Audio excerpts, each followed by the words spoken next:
शांतं शाश्वतं प्रमेयमनघं निर्वाण शांतिप्रदं ब्रह्मा शंभु फणेन्द्र सेव्य मनीषं वेदांत वेद्यं विभुं रामाख्यं जगदीश्वरं सुरगुरुं माया मनुष्यं हरिं वन्देऽहं करुणाकरं रघुवरं भूपालचूडामणिं त्वमेव माता च पिता त्वमेव बन्धुश्च सखा त्वमेव विद्या द्रविणं त्वमेव सर्वं मम देव देवा। पूजा के योग संतजन, मानस मनीषीगण, श्रद्धालु श्रोता भाइयों बहनों माताओं, मेरे प्यारे छात्रों और छात्राओं, मंच की परंपरा के अनुसार अपने मन और अपनी वाणी को शुद्ध करने के लिए बंधुगणों मिल कहो प्रेम से रघुपति राघव राजा राम, मुदित चित्त से घोष करो पुनि पतित पावन सीताराम।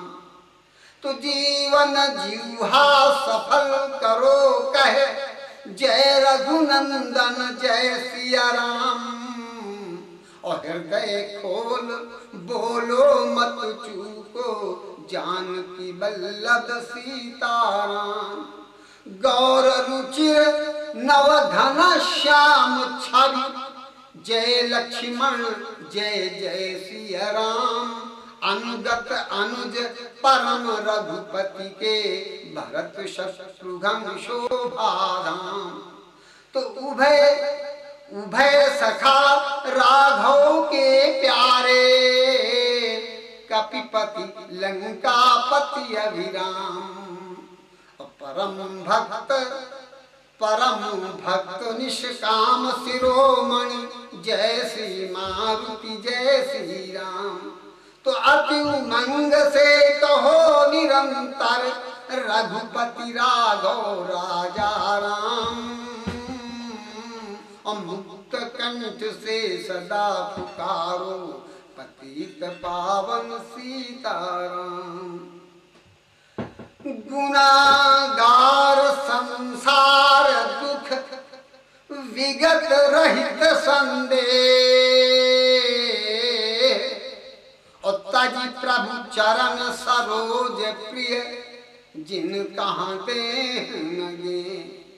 वे महान संत जिनकी दर्शन दुर्लभ हैं, जो ईश्वर के स्वरूप होते हैं, जानत तुम्हें ही जाहि, जो ईश्वर को जानते जानते स्वयं ईश्वर हो जाते हैं, उन ऐसे महान संतों के चरणों में मैं कोटि कोटि बार नमन करता हूँ, कोटि कोटि बार।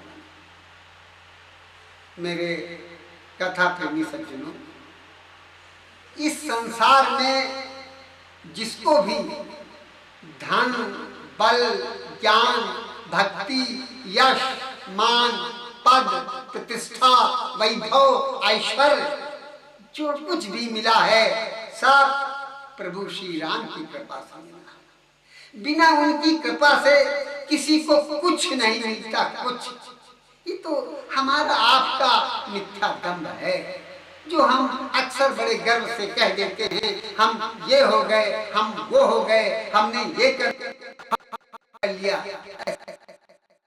जब तक प्रभु श्री राम की आप पर कृपा न हो, जब तक उनकी इच्छा न होगी, तब तक न तो कुछ आप कर सकते हैं और न ही आप कुछ हो सकते हैं। इसका ठोस प्रमाण आपका ये मानस मंच है। गोस्वामी जी लिखते हैं, बोले बिहासी महेश तब अरे ज्ञानी मूढ़ न को, और जब जेहि रघुपति करहि जस तो तसते छिनु हो। हम अपने व्यवहारिक जीवन में देखते भी हैं, लोग किसी पद को पाने के लिए बड़ा प्रयास करते हैं, बड़ा प्रयास, लेकिन जब प्रभु श्री राम की उन पर कृपा नहीं होती, कामयाबी नहीं मिलती, तो वे दूसरों को दोषी ठहराते हैं। अरे भाई, कोई कोई तो बिना मतलब की दुश्मनी तक भी मोल ले लेते हैं।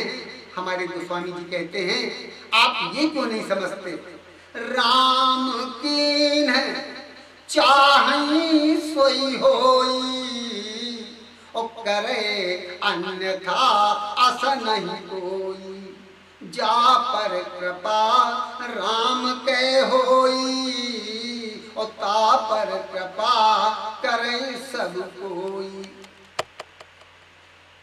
गोस्वामी जी के इस कथन की पुष्टि गीता के उस श्लोक से हो जाती है।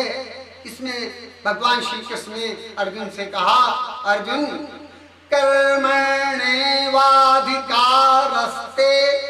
मा फलेषु कदाचन, और मां कर्म फल हेतु मां संगेस्तव कर्मणि। ऐ अर्जुन, तेरा कर्म करने में अधिकार है, फल में कतई नहीं। तू कर्म फल का हेतु न बन, और तेरी कर्म न करने में आसक्ति नहीं होनी चाहिए।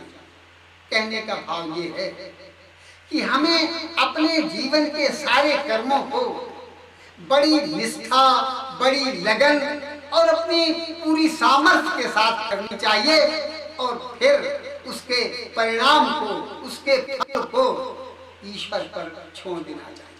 लेकिन कर्म अवश्य करना चाहिए, क्योंकि भगवान कृष्ण ने बड़े स्पष्ट शब्दों में कहा है, मां संगेस्तव कर्मणि, आप कर्म का त्याग न करें, कर्म अवश्य करें। कर्म न करके केवल भाग्य के भरोसे रहने वाले व्यक्तियों को आगाह करते हुए एक शास्त्रकार ने एक जगह लिखा, उद्योगिनम पुरुष सिंहम पैत लक्ष्मी, और देवर न देयमतिका पुरुषा वदन्ति, दैवं निहित्य कुरु पौरुषम आत्मशक्त्या, यत्ने कृतेन सिद्ध्यति कोत्र दोषा। इसलिए प्रभु श्री राम की कृपा पाने के लिए, और दूसरे उन्होंने जो हमें ये देव दुर्लभ मनुष्य शरीर प्रदान किया है, और इसके साथ ही साथ हमारे उपभोग के लिए दुनिया की एक से एक बेहतरीन चीजों का निर्माण भी कर दिया है, इसका आभार प्रदर्शित करने के लिए भी हमें सुबह शाम उनका मंगलमय नाम अवश्य लेना चाहिए। ईश्वर आराधना का तो हमारे जीवन में बहुत महत्व है, बहुत महत्व है। एक शास्त्रकार लिखा भी है, कुलम पवित्रम जननी कृतार्था, और वसुंधरा भाग्यमती च धन्या, स्वर्गोऽपि तेषां पितरोऽपि धन्या, और येषां कुले वैष्णव नाम। शास्त्रकार की इसी बात को हमारे गोस्वामी जी ने अपने रामचरितमानस में बड़े मर्मस्पर्शी शब्दों में लिखा है, बड़े ही मर्मस्पर्शी लिखा उन्होंने, पुत्रवती युवती जग सोई, और रघुपति भगत जासु सुत होई, न तो बांझ भली बाध ज्ञानी, और राम विमुख सुत ते हितमानी। इस संसार में वही स्त्री माता कहलाने के अधिकारी है जिसका पुत्र राम भक्त है। अगर उसका पुत्र राम भक्त नहीं है तो उसने अपने उस पुत्र को व्यर्थ जन्म दिया, उसने वो अपनी प्रसव पीड़ा व्यर्थ सही, इससे तो बांझ बनी रहती तो ज्यादा अच्छा होता, क्योंकि राम विमुख पुत्र से उसका कुछ छूटने वाला। इसलिए मेरे कथा प्रेमी सज्जनों, हमारे हर हिंदू भाई को हर हालत में राम भक्त अवश्य होना चाहिए। प्रभु के मंगल में नाम लेने का बड़ा महत्व है। किसी ने लिखा है, चाहते हो परम सुख तो जाप कर हरि नाम का, परम सुंदर परम पावन परम मंगल धाम का। लिया जिसने भी कभी हरि नाम भय भ्रम भूल से, तर गया वो भी तुरंत बंधन कटे जड़ मूल से। हैं सभी पातक पुराने घास सूखे के समान, और नष्ट करने पोने हरि नाम है पावक महान। सूर्य उगते ही अंधेरा नाश होता है अथा, नाश होते अग सभी हरि नाम स्मृति से तथा। जाप करते जो चतुर नर सावधानी से सदा, भूल कर पड़ते नहीं यम पाश बंधन में कदा। काम करते बात करते बैठते उठते समय, राह चलते नाम लेते विचरते हैं वे अभय। तो साथ मिलकर प्रेम से हरि नाम करते गान जो, मुक्त होते मोह से हरि नाम अमृत पान सो। प्रभु के मंगल में नाम की असीम महिमा को वेद शास्त्र पुराण गीता भागवत महाभारत साथ के साथ एक स्वर से स्वीकार करते हैं। शास्त्रकार लिखते हैं, नाम नोति यावतम शक्ति पाप निर्हरणे हरे, तावतम कर्तुम न शक्नोति पातकम पातकी जना। प्रभु के मंगलमय नाम में जो अपार शक्ति है, अगर कोई व्यक्ति उतने पाप करना भी चाहे तो नहीं कर सकता। इतना नहीं, कहते हैं अत्रैक नामनो या शक्ति पातका नाम निवर्तने, तन्निवर्तुम अघम कर्तुम नालम लोकाश्चतुर्दश। प्रभु के मंगलमय नाम में पाप नष्ट करने की जितनी शक्ति है, अगर 14 लोकों में निवास करने वाले संपूर्ण प्राणी एक साथ मिलकर पाप करें तब भी उतने पाप नहीं कर सकते।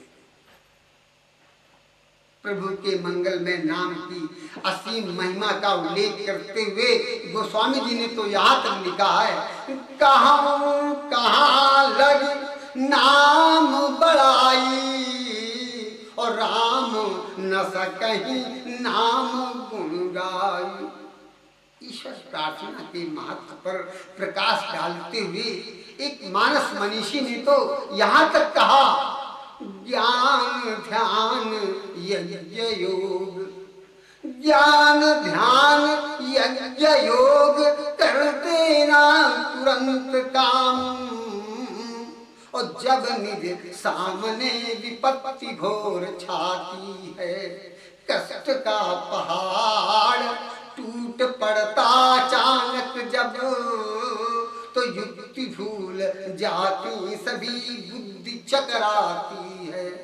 स्वजन स्नेही मित्र काटते किनारा सभी, और कहीं से जब कोई नहीं आशा दर्शाती है, तो एकमात्र ईश्वर की प्रार्थना से ही प्रकाश मिले, और विपत्ति के समय प्रार्थना ही काम आती है। कौरव नरेश दुर्योधन का सभा कक्ष देश देशागत नृपालों से खचाखच भरा था। एक ओर धर्मराज युधिष्ठिर और उनके अनुज बैठे थे नतमुख और कांतिहीन, दूसरी ओर पितामह भीष्म, आचार्य द्रोण, कृपाचार्य जैसे ज्ञानी वयोवृद्ध महापुरुष बैठे थे मूक और जड़। सभा के मध्य में स्वर्ण रचित राज सिंहासन पर विराजमान था दर्पण दुर्योधन, अति प्रसन्न चित्त, ऐसे जैसे अमरावती में इंद्र बैठे। सिंहासन के समीप ही राधे कर्ण और दूत पंडित मामा शकुनी विराजमान थे मुक्त हास्य मुद्रा में। उनके अधरों से क्रूर स्मित और नेत्रों से अभिमान स्पष्ट झलक रहा था और सबके सामने खड़ी कांप रही थी पांडव कुल की कुलवधू महाराजी सामग्री पांचाली द्रौपदी, ऐसे जैसे बधिक के समक्ष थे। दरअसल दुर्योधन के दुरादेश से दुशासन द्रौपदी को निवस्त करने के लिए उद्यत हो रहा था। द्रौपदी की जलशिक्त कलिकाएं सारी सभा में नाच गईं, पर सभा के किसी भी वीर नरपुंगों की दृष्टि द्रौपदी की कातर दृष्टि से नहीं पाई। सहसा वो धर्मपुत्र के पास पहुंची। अरे ये तो मौन। हाँ, भीम की दुर्जय गदा कुछ क्षण के लिए अवश्य ऊपर उठी, पर वो तुरंत धराशायी हो गई। अर्जुन का विश्व विजेता गांधी धनुष धरती पर ऐसे पड़ा था, ऐसे जैसे केचुलधारी शस्त्र हो। नकुल और सहदेव ये भी निश्चेष, बिल्कुल निश्चेष, ऐसा लग रहा था जैसे ने लकवा मार दिया। अच्छा, तो ज्येष्ठ बंधु की आज्ञा जो न थी, धर्म के बंधन में बंधे थे सबके सब बेचारे। द्रौपदी भय और लज्जा से डरी जा रही थी। भरी सभा में एक नारी की लाज लूटे और मानो धर्म की दुहाई दे, ये कैसा था? द्रौपदी ने कहा, धर्म की परिभाषा इतनी कुत्सित, धर्म की परिभाषा इतनी नीरस, धर्म की परिभाषा इतनी खोखली, धर्म की परिभाषा इतनी निर्लज्ज। भरी सभा में एक पत्नी नग्न की जाए और उसके 5-5 वीर पति टुकुर टुकुर देखे, ये कैसा धर्म? ये तो अन्याय, अनाचार, अत्याचार, दुराचार का दुरोत्साहन है, दुरोत्साहन, धर्म बिल्कुल नहीं। द्रौपदी की आशाएं अपने पतियों से छीन हो गई। ज्ञान ध्यान यज्ञ योग करते ना तुरंत काम, और जब निज सामने विपत्ति घोर छाती है, कष्ट का पहाड़ टूट पड़ता अचानक जब, तो युक्ति भूल जाती सभी बुद्धि चकराती है। स्वजन स्नेही मित्र काटते किनारा सभी, और कहीं से जब कोई नहीं आशा दर्शाती है, तब एकमात्र ईश्वर की प्रार्थना से ही प्रकाश मिले, और विपत्ति के समय प्रार्थना ही काम आती है। कौरव नरेश दुर्योधन का सभा कक्ष देश देशागत नेपालों से खचाखच भरा था। एक ओर धर्मराज युधिष्ठिर और उनके अनुज बैठे थे नतमुख और कांतिहीन, दूसरी ओर पितामह भीष्म, आचार्य द्रोण और कृपाचार्य जैसे ज्ञानी वयोवृद्ध महापुरुष बैठे थे मूक और जड़वत। सभा के मध्य में स्वर्ण रचित राज सिंहासन पर विराजमान था दर्पण दुर्योधन, अति प्रसन्न चित्त, ऐसे जैसे अमरावती में इंद्र बैठे थे। सिंहासन के समीप ही राधे कर्ण और दूत पंडित मामा शकुनी विराजमान थे मुक्त हास्य मुद्रा में। उनके अधरों से क्रूर स्मित और नेत्रों से अभिमान स्पष्ट झलक रहा था और सबके सामने खड़ी कांप रही थी पांडव कुल की कुलवधू महाराज्ञी साम्राज्ञी पांचाली द्रौपदी ऐसे जैसे बधिक के समक्ष थे। तर्कल दुर्योधन के दुरादेश से दुष्ट दुशासन द्रौपदी को निवस्त करने के लिए उद्यत हो रहा था। द्रौपदी की जलशिक्त कड़िकाएं सारी सभा में नाच गईं, पर सभा के किसी भी वीर नरपुंगों की दृष्टि द्रौपदी की कातर दृष्टि से न मिल पाई। सहसा वो धर्मपुत्र युधिष्ठिर के पास पहुंची। अरे ये तो मौन। हाँ, भीम की दुर्जय गदा कुछ क्षण के लिए अवश्य ऊपर उठी पर तुरंत धराशायी हो गई।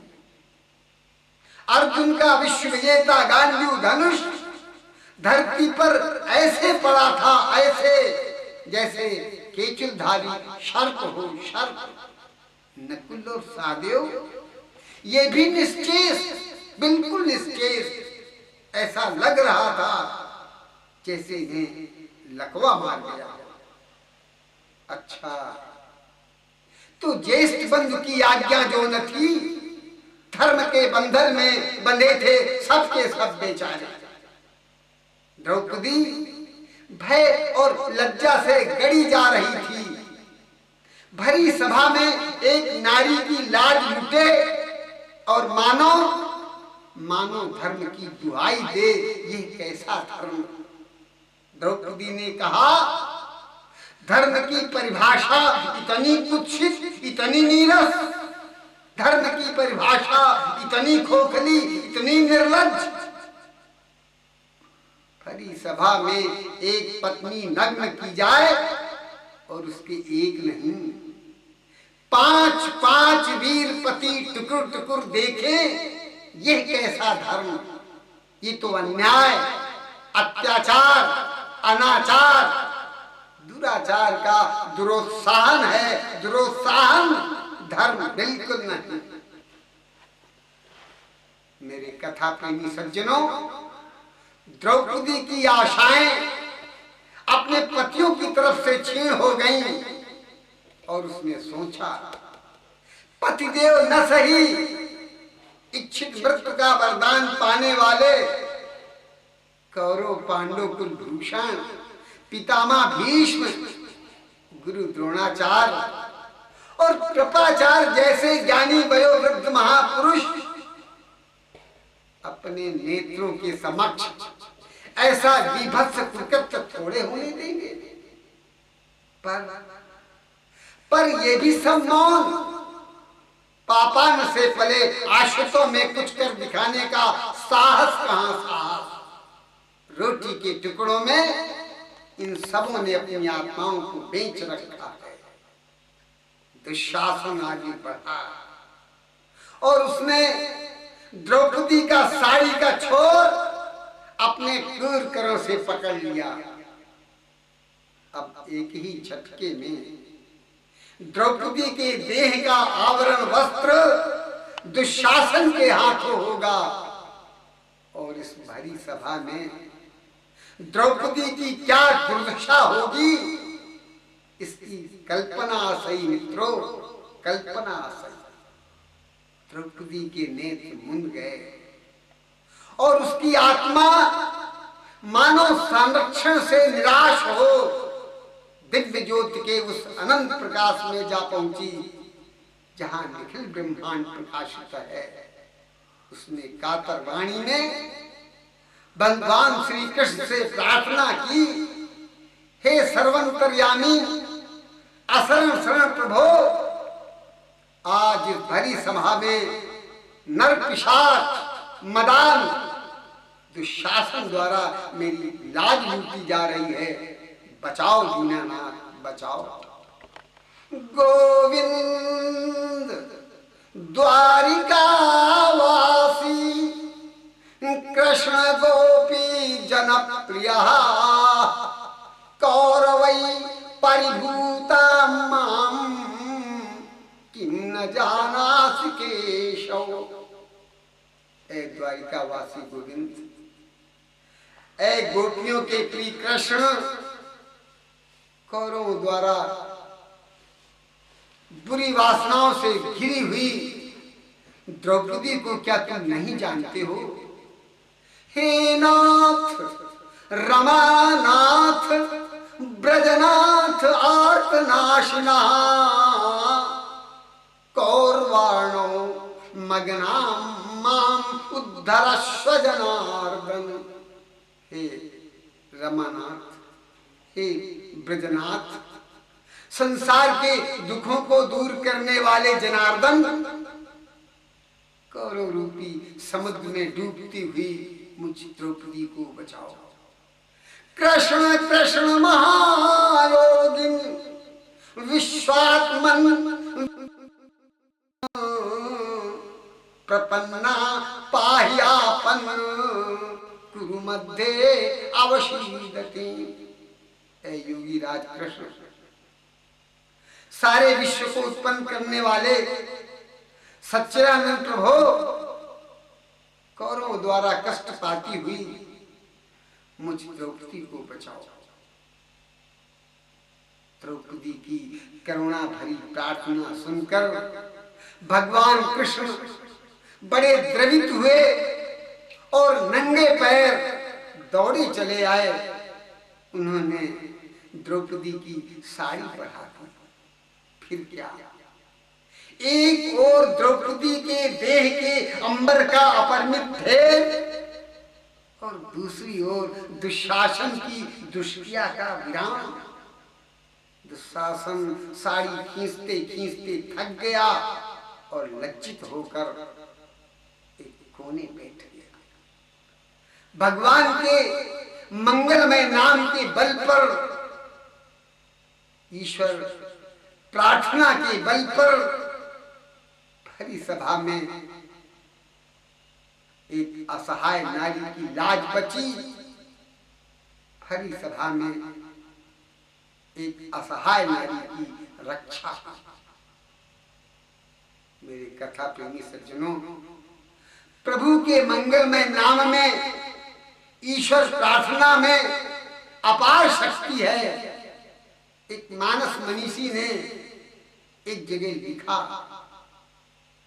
भगवान श्री राम की जिस कृपा को पाने के लिए लोग खेत खलिहान, गांव गली, घर द्वार, बीवी बच्चे, नाती पोते सब त्याग कर गंगा किनारे कुटी बनाते हैं और वहां योग, यज्ञ, ज्ञान, ध्यान, जप, तप, व्रत, नेम जैसी कड़ी से कड़ी साधनाएं करते हैं।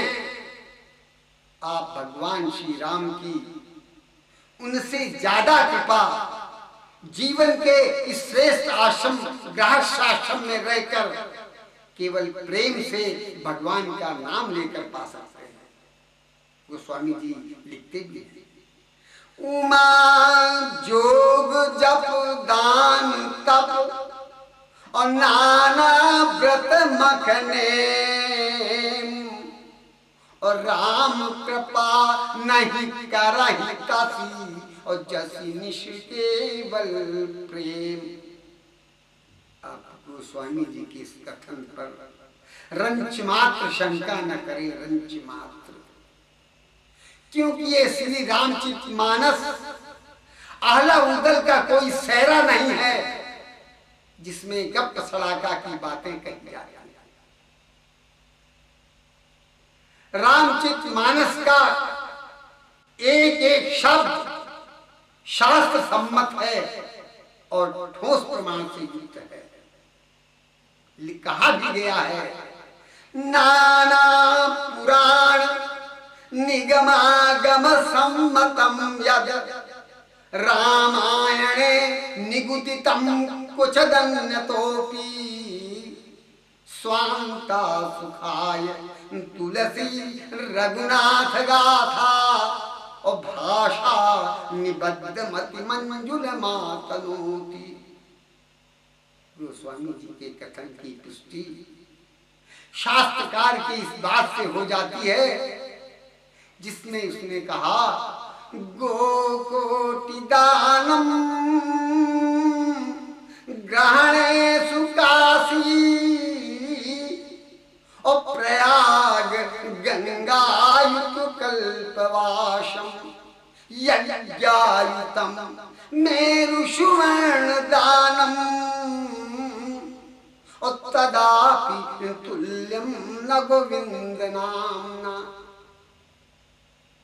वाराणसी में जाकर सूर्य ग्रहण और चंद्र ग्रहण के दिन आप चाहे करोड़ों गौओं का दान करें, हर वर्ष माघ के महीने में प्रयाग जाकर कल्पवास करके संगम में चाहे जितनी डुबकी लगावें, आप यज्ञ में डूबे रहें, जीवन में चाहे जितने यज्ञ करें, और दान चाहे आप सोने के पहाड़ का दान कर दें, लेकिन ये सब प्रभु के मंगलमय नाम के महत्व की समता कभी नहीं कर सकते हैं, कभी नहीं। ये बात एक जरूर है, घर में भजन पूजन में बड़ी दिक्कत पड़ती है। उसका कारण यह है कि हमारा गृहस्थ जीवन समस्याओं से भरा हुआ है। कभी कभी तो हमारे जीवन में ऐसी जटिल समस्याएं आ जाती हैं जो हमारे मन को झकझोर कर चला देती है, और फिर हम इतने उद्विग्न हो जाते हैं कि भजन पूजन तो दूर रहा, हमारा भोजन करने का भी मन नहीं करता। लेकिन मेरे कथा प्रेमी सज्जन, एक क्षण विचार करो, भोजन करने का हमारा मन अवश्य नहीं होता तो क्या हम भोजन नहीं करते? निश्चित करते हैं, लेकिन हम भोजन बेमन करते हैं। बस भजन पूजन की यही स्थिति हमारी होनी चाहिए।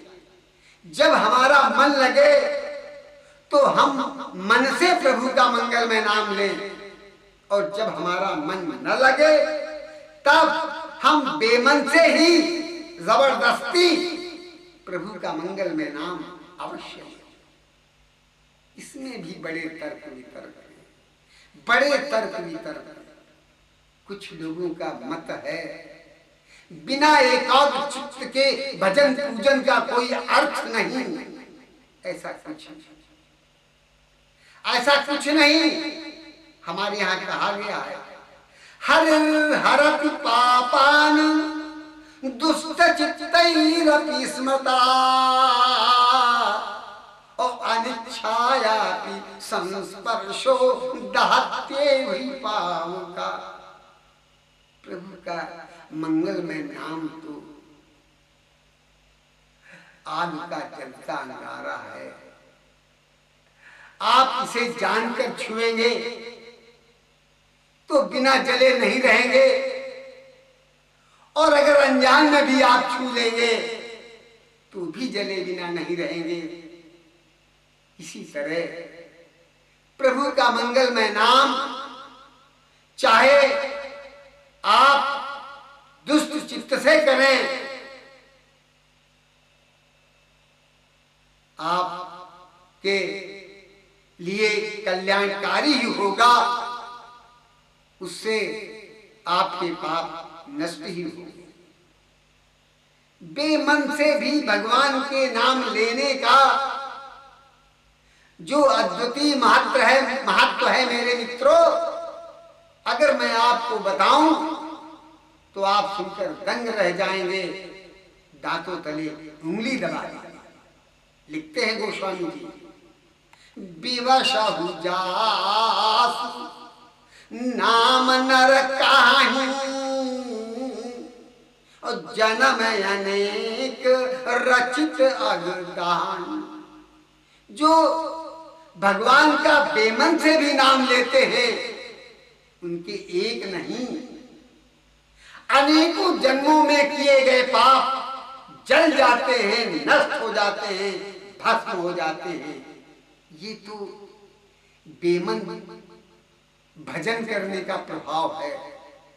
मन से भजन करने की तो बात ही क्या है। मन से भगवान का मंगलमय नाम लेने की बात ही क्या है। लिखते हैं गोस्वामी जी, सादर जे नर सुमिरन करही, ओ भव वारिधु गोपद इव तरही। जो आदर से, प्रेम से, मन से भगवान का नाम लेते हैं, वे इस संसार सागर को गाय के खुर से बने गड्ढे के समान पार कर जाते हैं, अर्थात बड़ी आसानी से मोक्ष के भागीदार हो जाते हैं।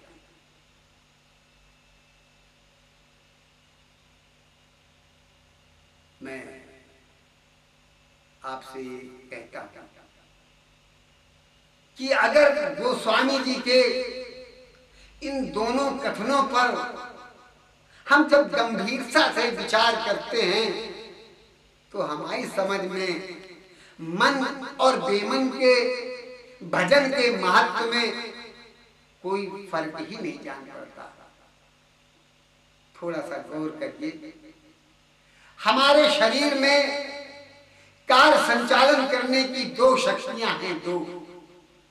एक है हमारी आत्मा और एक है हमारा मन। आत्मा तो ईश्वर का निर्विकार अंश है, इसीलिए लोग कहते हैं आत्मा में परमात्मा का वास है।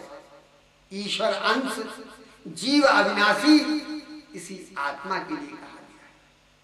और दूसरा है हमारा मन। ये मन हमारा बड़ा नटखट, बड़ा चंचल, बड़ा मतवाला, हर जगह अपनी ही बात रखता है। मन के विषय में अर्जुन ने गीता में भगवान श्री कृष्ण से कहा, चंचलम हि मनः कृष्ण प्रणाति बलवद्दृढ़म्, और तस्य निग्रहं मन्ये वायुरिषु दुष्करम्।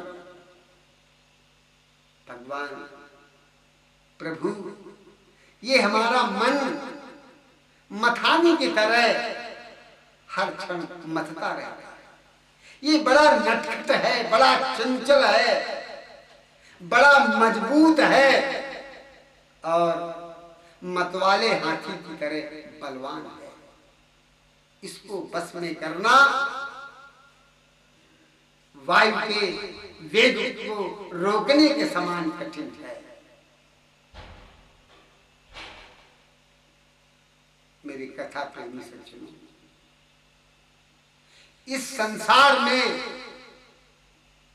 चाहे कोई निर्धन हो, चाहे धनी हो, चाहे शिक्षित हो, चाहे अशिक्षित हो, चाहे मूर्ख हो, चाहे पंडित हो, चाहे ज्ञानी हो, चाहे अज्ञानी हो, चाहे सज्जन हो, चाहे दुर्जन हो, ये हमारी आत्मा सदैव हर व्यक्ति को बुरा काम करने से मना करती है, पाप करने से रोकती है।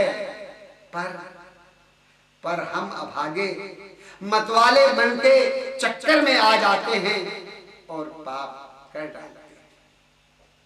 और जब हम मन और बेमन किसी तरह भी भगवान का मंगलमय नाम लेते रहते हैं, तो मन द्वारा जो किए गए हमारे पाप हैं वो सब नष्ट हो जाते हैं, खत्म हो जाते हैं और हम निर्मल मन वाले व्यक्ति हो जाते हैं। ऐसे व्यक्ति के लिए तो प्रभु श्री राम ने स्वयं कहा है, निर्मल जन सोई मोहि पावा और मोहि कपट छल छिद्र न भावा।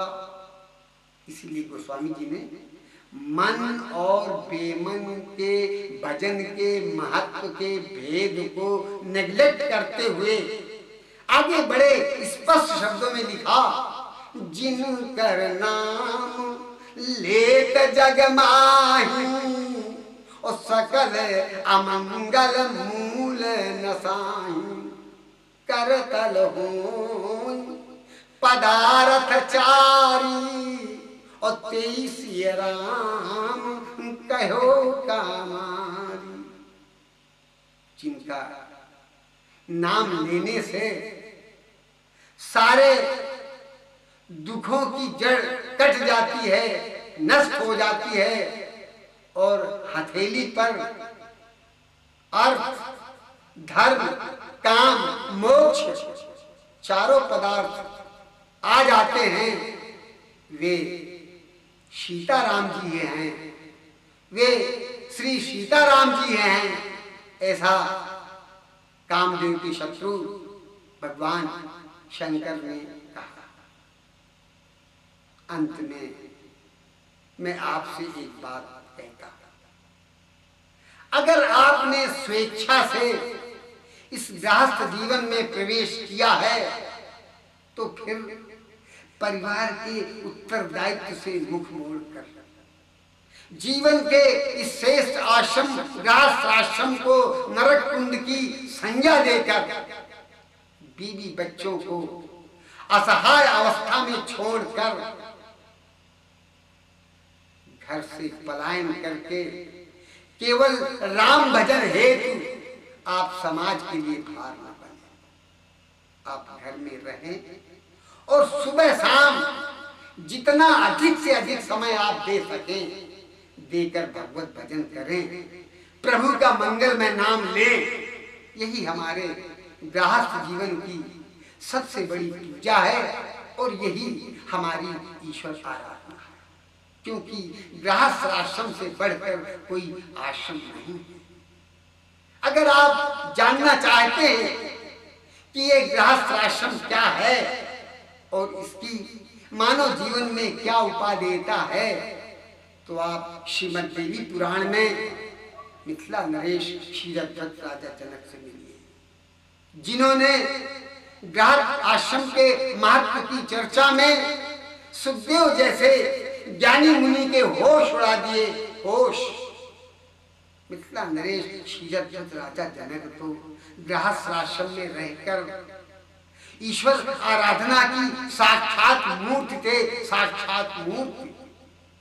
घर में रहकर ईश्वर आराधना में अपनी योग साधना के द्वारा विदेह पद की पदवी हासिल की, जो बड़े बड़े ऋषि मुनियों को दुर्लभ है। बड़े बड़े ऋषि मुनियों को मिथिला नरेश क्षीरध्वज राजा जनक ने घर छोड़कर बाहर राम भजन करने की जीवन में कोई आवश्यकता नहीं समझी। जिस तरह झांसी की रानी लक्ष्मीबाई ने अपनी वीरता से, अपने जौहर से स्त्री के पर्यायवाची शब्द अबला को हिंदी शब्दकोश से बाहर निकालकर फेंक दिया, उसको बिल्कुल झूठा साबित कर दिया, उसी तरह मिथिला नरेश क्षीरध्वज राजा जनक ने गृहस्थ आश्रम में रहकर अपनी योग साधना के द्वारा विदेह पद की पदवी हासिल करके अपने को वीतराग कहला करके वानप्रस्थ और संन्यास जैसे महत्वपूर्ण आश्रमों के महत्व की धज्जियां उड़ाकर रख दी। धज्जियां इसीलिए मैं आपसे कहता हूं कि आप घर में रहें, ज्यादा चक्कर में न पड़े, क्योंकि ये अध्यात्मवाद की थ्योरी बड़ी विचित्र है, बड़ी गंभीर है। ये तो अथाह सागर है मेरे मित्रों, अथाह सागर।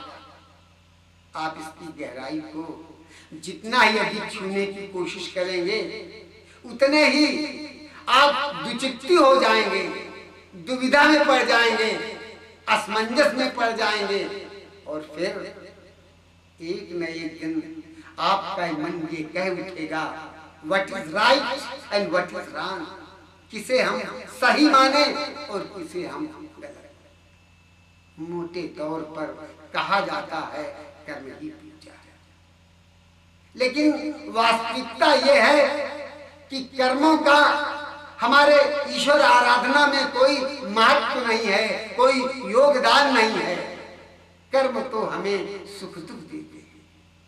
हम अच्छा कर्म करेंगे तो हमें सुख मिलेगा, बुरा कर्म करेंगे तो हमें दुख मिलेगा। यह कर्मों के सुख दुख का भोग जन्म जन्मांतर तक चलता है, जन्म जन्मांतर तक। इससे छुटकारा पाना बड़ा मुश्किल है, बड़ा कठिन है। इससे छुटकारा पाने का अगर कोई उपाय है तो एकमात्र उपाय राम भजन है, कर्म बिल्कुल नहीं। आप जीवन में चाहे जितने अच्छे कर्म करें, चाहे जितने अच्छे कर्म, लेकिन अगर आप भगवत भजन नहीं करते, भगवान के मंगलमय नाम लेने का जीवन पर्यंत अभ्यास नहीं करते, तो आप जन्म मरण से मुक्ति नहीं पा सकते, नहीं पा सकते। शास्त्रकार लिखते हैं एकोपि रामस्य कृत प्रणामो और दशाश्य मेघावभयेन तुल्यम, दशाश्य मेघी पुनरेव याति और राम प्रणामी न पुनर्भवाय। जीवन के अंतिम क्षण में प्रभु श्री राम का नाम लेने वाले व्यक्ति की तुलना 10 अश्वमेध करने वाले व्यक्ति से नहीं की जा सकती, क्योंकि 10 अश्वमेध करने वाला व्यक्ति इस संसार में पुनः जन्म लेता है, लेकिन जीवन के अंतिम क्षण में प्रभु श्री राम का नाम लेने वाला व्यक्ति इस संसार में दोबारा उत्पन्न नहीं होता। इसी तरह आप अपने जीवन में चाहे जितना बुरा करें, चाहे जितना बुरा, लेकिन अगर आप राम भजन करते हैं, भगवान के मंगलमय नाम लेने का अभ्यास अपने जीवन पर्यंत करते हैं, तो आप जन्म मरण से मुक्ति पा सकते हैं, क्योंकि प्रभु श्री राम की एक स्पष्ट घोषणा है भगतिहीन भगतिहीन बिरंची किन होई और सब जी वहु सम प्रिय मोहि सोई। भगतिवंत अति नीचहु प्राणी और मोहि प्राण प्रिय असमम बानी। भक्ति से रहित कोई व्यक्ति ब्रह्मा ही क्यों न हो, वो मुझे सब जीवों की तरह प्रिय है, लेकिन अगर कोई व्यक्ति भक्तिमान है, हमारा भक्त है, तो वह नीच से नीच क्यों न हो, मुझे प्राणों के समान प्यारा है, ऐसी मेरी घोषणा है। इतिहास इस बात का साक्षी भी है। तरे अजामिल औवा गणिका, तरे अजामिल औवा गणिका, सदन कसाई मोरे भाई, तरिगे सदन कसाई। इसीलिए हमारे गोस्वामी जी ने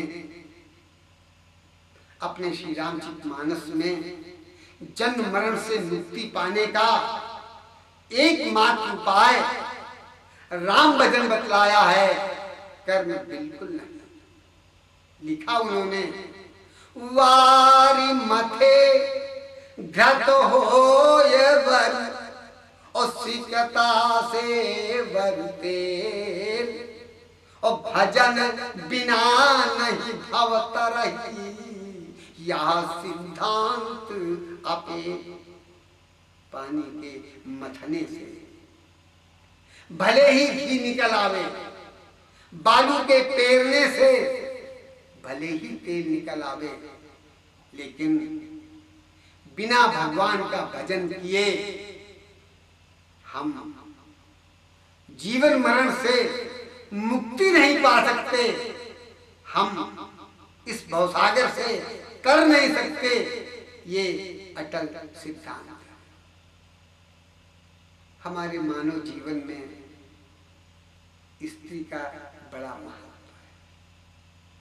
लोग कहते हैं, वेदों में लिखा है कि अगर यज्ञ करने वाले व्यक्ति के साथ उसकी पत्नी नहीं है तो जो यज्ञ का वास्तविक लाभ मिलना चाहिए वो उसे नहीं मिल पाता। श्रीमद् देवी पुराण में तो मनुष्य के लिए शादी अनिवार्य बताई गई,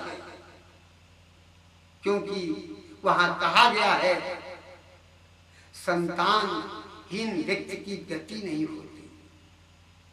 उसमें तो यहां तक कहा गया है कि संतानहीन व्यक्ति स्वर्ग जाने का अधिकारी भी नहीं है।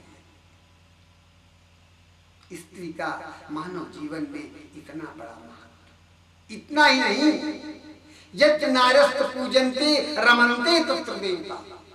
जिस घर में स्त्री का सम्मान होता है वहां देवता निवास करते। एक और मानव जीवन में स्त्री का इतना बड़ा महत्व, और दूसरी ओर मनुष्य के लिए स्त्री बहुत खराब। मानव जीवन के सारे अनर्थ की जड़ स्त्री। किसी ने तो गोस्वामी जी से 2.5 हाथ आगे बढ़कर बड़ी बेरहमी से कह दिया, कुछ भी हो औरत जहर की है। एक बार देवर्षि नारद ने प्रभु श्री राम से पूछा, भगवान आज आप ये बता दीजिए कि जब मैं अपनी शादी करना चाहता था, अपना विवाह करना चाहता था, तब आपने मुझे शादी नहीं करने दी, क्यों प्रभु क्यों? प्रभु श्री राम मुस्कुराए और कहा, देवर्षि नारद अगर आज तुम पूछते हो तो सुनो। अवगुण मूल शूल प्रद प्रमदा सब दुख खान, और ताते कीन निवारण मुनि असमय जिय जान। जवान स्त्री अवगुणों की जड़ होती है और बहुत दुख देने वाली होती है।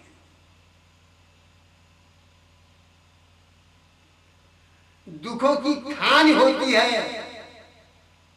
इसीलिए देवर्षि नारद, हमने तुम्हें शादी करने से रोका था।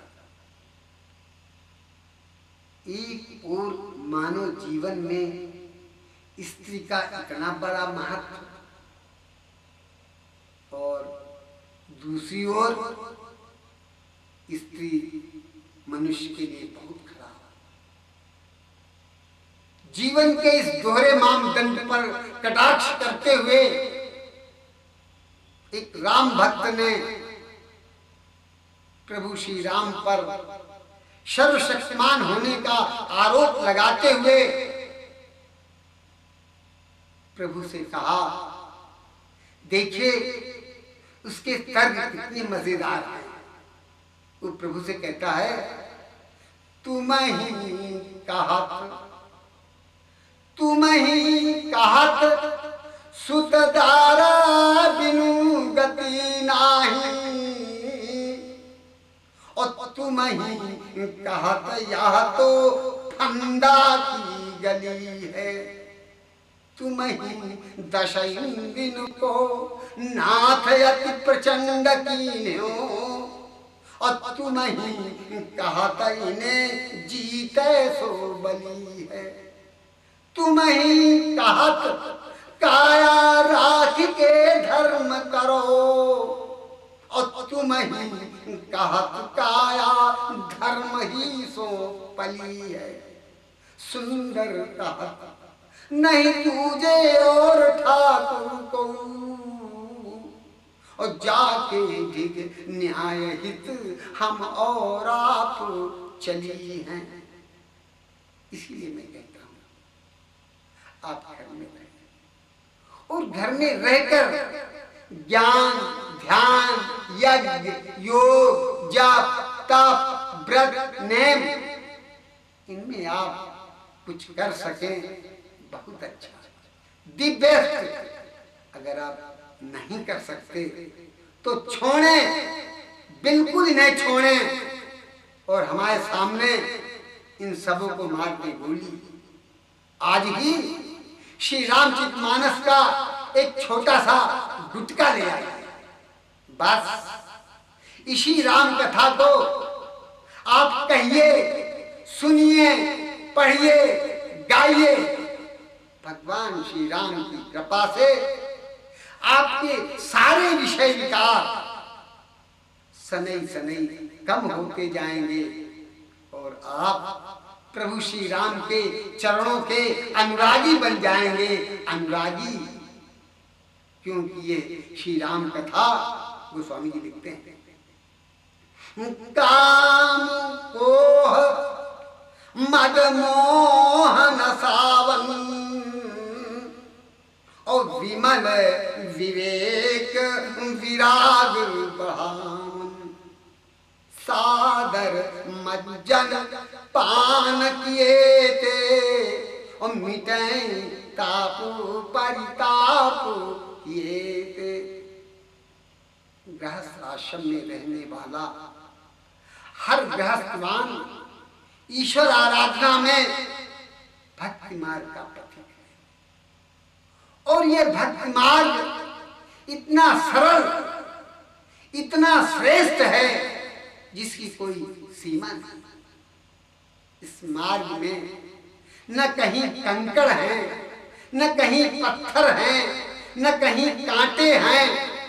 अगर आप अपने पैरों में जूते या चप्पल ना भी पहने हों, केवल नंगे पैर चलें, तब भी बड़ी आसानी से आप अपने गंतव्य स्थान को पा सकते हैं। वो स्वामी जी लिखते हैं, रावनारी जस पावन, गावहीं सुनहि जो लोग, और राम भगति दृढ़ पावही, बिन विराग जपु जो। ज्ञान मार्ग तो हम कल्पना ही नहीं कर सकते, वो तो बहुत कठिन है, बहुत कठिन है। लिखते हैं गोस्वामी जी, कहत कठिन समुझत कठिन, और साधत कठिन विवेक, और होई घुनाक्षर न्याय जो, तो पुनि प्रत्यु अनेक। ज्ञान मार्ग कहने में कठिन है, समझने में कठिन है, और साधने में तो बहुत कठिन है। अगर बड़ी कड़ी साधना करने पर संयोग बस आपको ज्ञान प्राप्ति भी हो जाए, तो उसको बनाए रखना बड़ा कठिन है, बड़ा मुश्किल है, क्योंकि उसमें बहुत बाधा है। ज्ञान आगम प्रत्यूहने का और साधन कठिन न मन कौंते का, करत कष्ट बहु पावई कोई, तो भगत हीन नहीं प्रिय मोहि सोई। भक्ति मार्ग बड़ा ही सरल और सर्वश्रेष्ठ है। इसकी सरलता और श्रेष्ठता के महत्व पर प्रकाश डालते हुए गोस्वामी जी ने तो यहां तक लिखा कि जो इस भक्ति मार्ग की सरलता और श्रेष्ठता जैसे मार्ग को त्याग कर जो ज्ञान के लिए कड़ी सी कड़ी साधनाएं करते हैं, उन्हें तो गोस्वामी जी ने मूर्ख की संज्ञा दी और लिखा उन्होंने, जे आसी भगति जानी परिहरहि और केवल ज्ञान हेतु श्रम करहि, ते जड़ काम धेनु ग्रह त्यागी और खोजत आंख फिरई पैलागी। तो स्वामी जी कहते हैं कि भक्ति मार्ग की इतनी सरल और श्रेष्ठ महिमा को जानते हुए भी जो इसे छोड़ देते हैं और ज्ञान के लिए कड़ी सी कड़ी साधना करते हैं, वे मूर्ख घर में आई हुई कामधेनु जैसी दुधारू गांव को छोड़कर दूध के लिए मदार का वृक्ष ढूंढते फिरते। श्री राम कथा बहुत ही महत्वपूर्ण है। कालीमल शमन दमन मन राम सुजस सुख मूल और सादर सुनहि जे तिन पर राम रहहि अनुकूल। सकल सुमंगल दायक रघुनायक गुणगान और सादर सुनहि जे तरहि भव सिंधु बिना जलयान।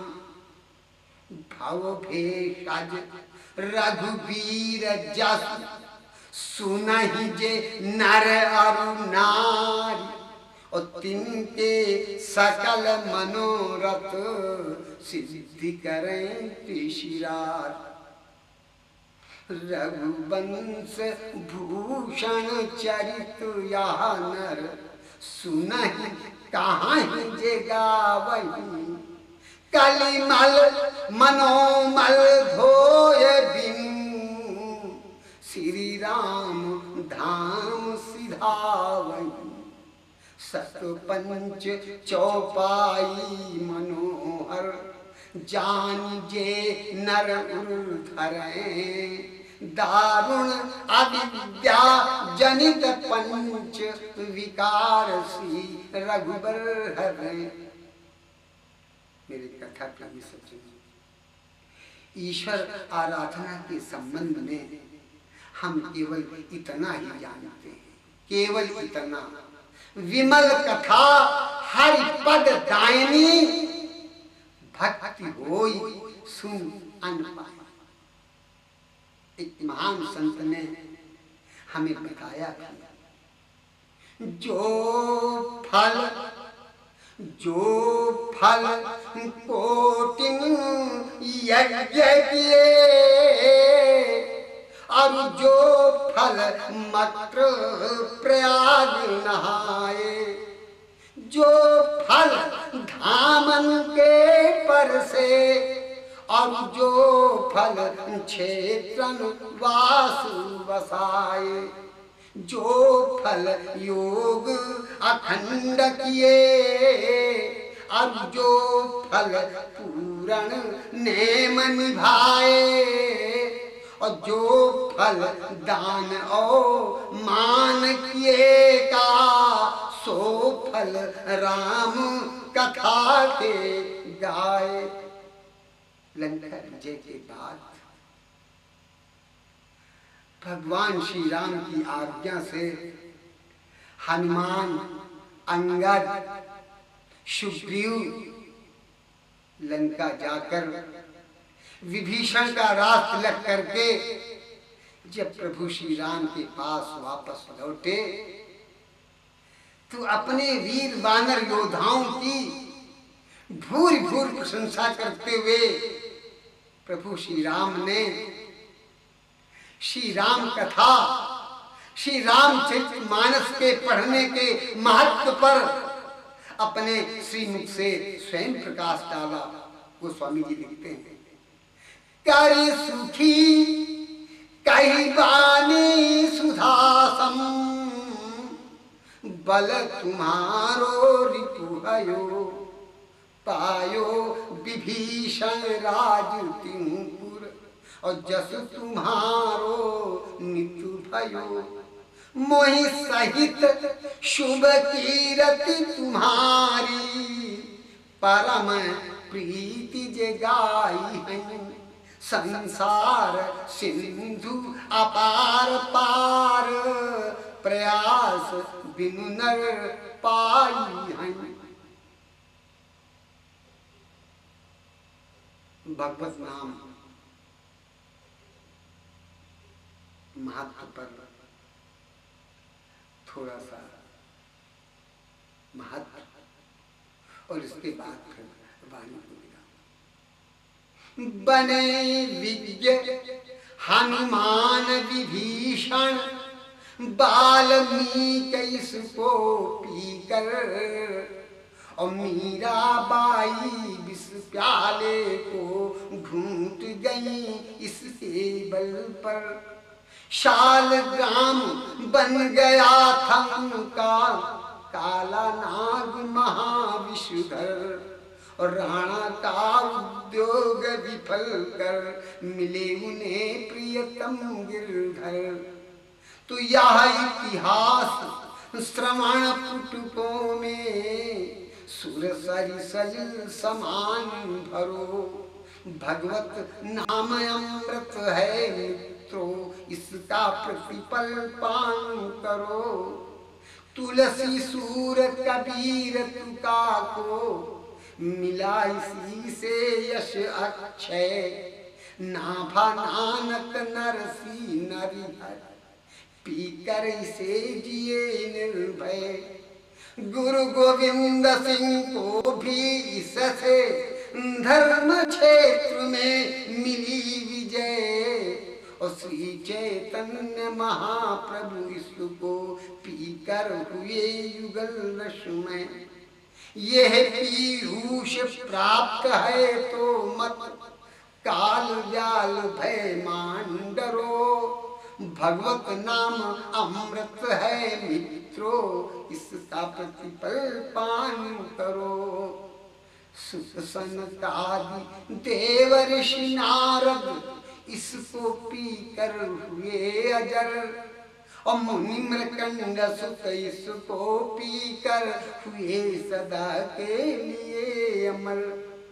शबरी गीत अजामिल गणिका, इसको पीकर गए सुधर, और ध्रुव प्रहलाद इसी को पीकर गए अगम भव सागर तर।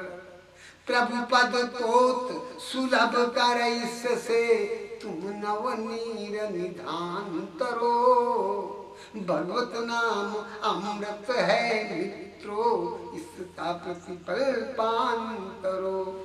जय श्री